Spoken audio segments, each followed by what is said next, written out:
Dati ay hindi naniniwala si Ariel sa sinasabi ng inaanak niyang si Jonel tungkol sa aswang. Pero isang karanasan niya ang naging dahilan para sa huli ay paniwalaan niya rin ito. Kay Jonel na lang ngayon umiinog ang buhay ko, paring Ariel. Sabi sa akin ni paring Noel habang pinaliliguan niya ang 5 taong gulang na anak. Dadalawa na lang kaming mag-ama. Wala na akong inabang inaasahang magmamahal at mag-aaruga sa kanya kundi ako. Maaga siyang nabiyudo. Dinapuan ng malubhang sakit ang asawa niyang si Corazon na naging dahilan ng kamatayan nito. Wala ka na bang balak mag-asawa, paring Noel? Tanong ko. Sariwa pa sa isip ko ang nangyari kay Corazon, paring Ariel.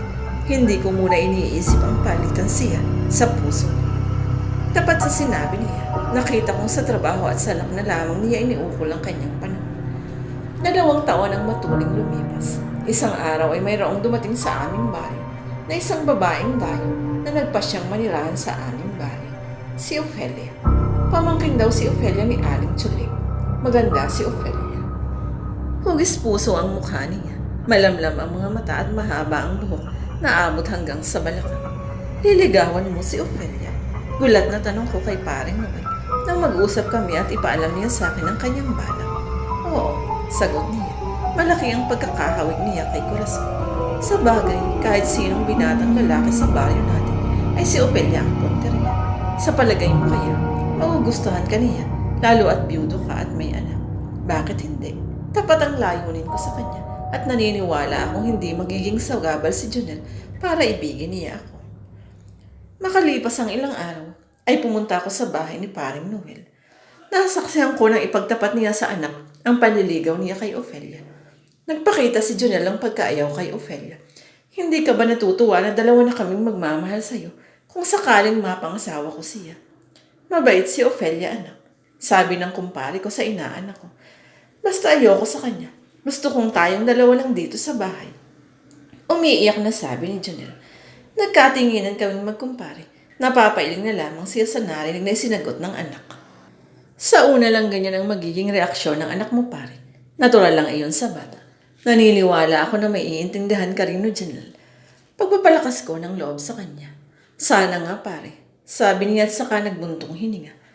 Itinuloy ni paring Noel ang panunuyo kay Ofelia. Nang itana niya ang babae at uwi sa bahay niya, ay nabalitaan kong naglaya si Jonel. Dali-dali ako nagtungo sa bahay ng 2. Nalaman ko mula sa kumpare ko na 2 gabi nang hindi umuwi ang inaanak ko. Hinanap namin si Jonel. Matigas talaga ang loob ng batang iyon. Gusto ko na tuloy pagbuhatan ng kamay.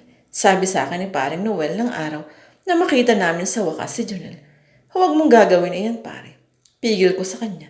Lalong lalala ang sitwasyon. Sikapin mo na lang na ilapit ang loob niya kay Ofelia at ganun din naman ang iyong asawa sa bata. Ganun nga ang ginawa ni paring Noel. Lumipas ang 1 buwan.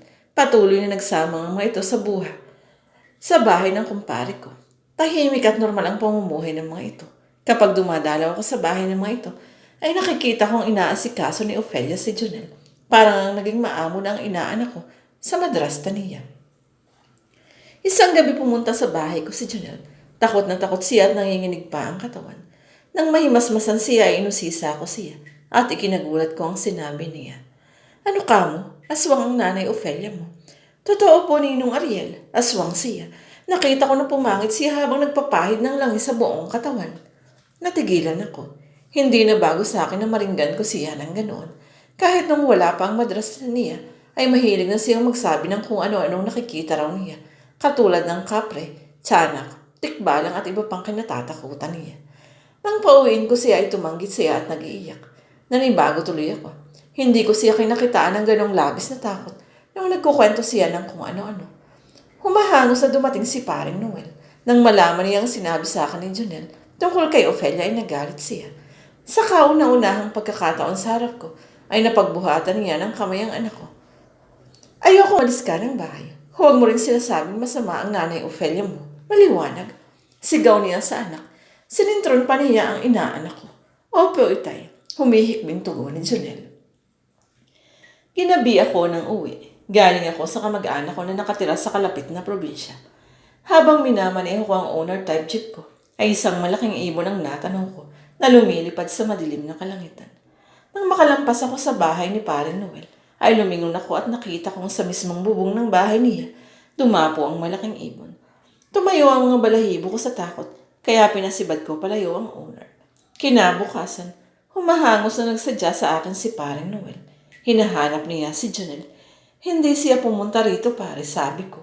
Lalong hindi siya rito natulog kagabi. Kailan ba siya umalis sa inyo? Kahapon pa. Nagpaalam daw kay Ophelia na makikipaglaro lang sa mga bata, pero hindi na siya umuwi. Baka meron naman siyang ikinatampo sa asawa mo. Wala, pare. Okay na ang relasyon nila ng asawa ko. Kung gano'n ay hanapin na lang natin siya.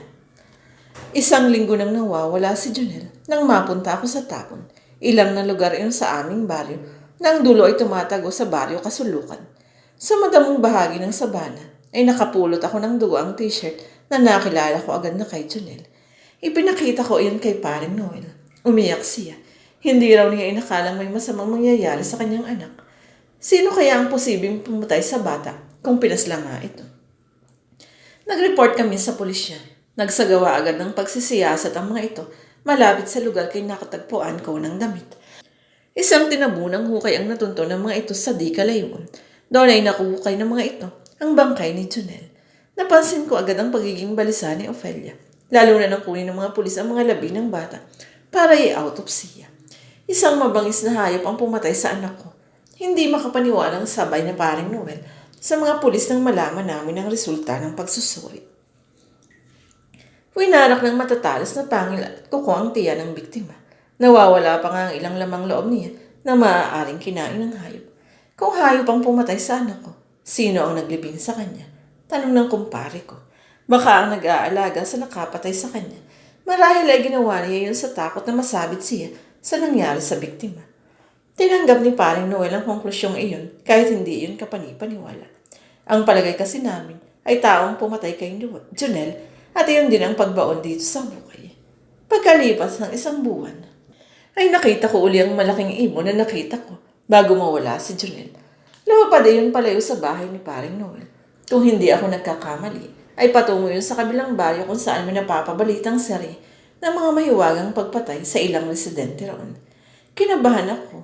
Naglaro sa isip ko ang unang hinala ko. Ipinarada ko sa malayo ang aking jeep at patagong nilapitan ko ang bahay ni Paring Noel. Sumilip ako sa maliit na siwang sa dingding pero wala akong nakitang tao sa loob ng bahay. Kung ganoon, bakit nakakandalo ang pinto sa loob? Palatandaan iyon na mayroong tao sa bahay. Bukas ang bintana pero sa silong mas natuon ang atensyon ko. May naaninaw kasi ako roon na kung ano. Lumapit ako roon at nasindak ako sa aking namalas.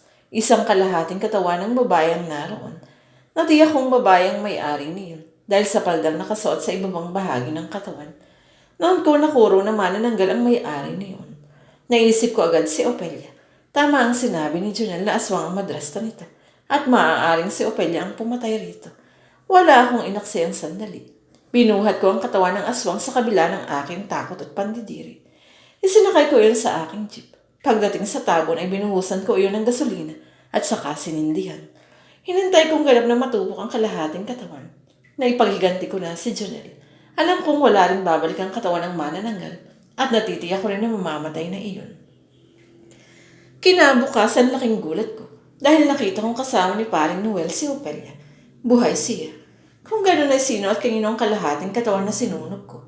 Agad kong tinanong si Paring Noel kung umalis ba ito nang nagdaang gabi at kung kanino niya iniwan ang bahay niya. Si Nana Choling na tiyahin ni Ophelia ang pinatao namin sa bahay kahapon nang dumayo kami sa piyesta sa kabilang baryo. Hindi kami nakauwi kagabi pero hindi rin namin siya inabot sa bahay pag uwi namin. Sagot niya.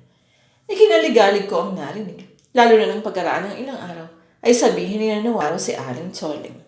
Sa labis na takot ko, ay umalis ako sa aming baryo at lumuwas sa Maynila. Baka may nakakita sa ginawa ko at paghigantihan ako. May lahi ng manananggal si Ophelia at siya ang kinatatakutan ko. Gusto mo kumang pagsabihan si Paring Noel ay baka hindi niya ako paniwalaan. Wala akong matibay na ebidensya na magpapatotoo roon. Naniniwala pa rin ako na si Ophelia at hindi si Aling Choling ang pumatay kay Jonel. Ganun pa man. Paniwalaan kaya ng mga pulis ang sasabihin ko. Baka mabaliktad pa ang pangyayari at ako ang panagutin sa pagkawala ni Aling Choling. Sa ngayon ay hindi pa rin ako makapangas umuwi sa aming baryo. Uuwi lang ako roon kapag wala na si Ophelia. Naaawa ako sa aking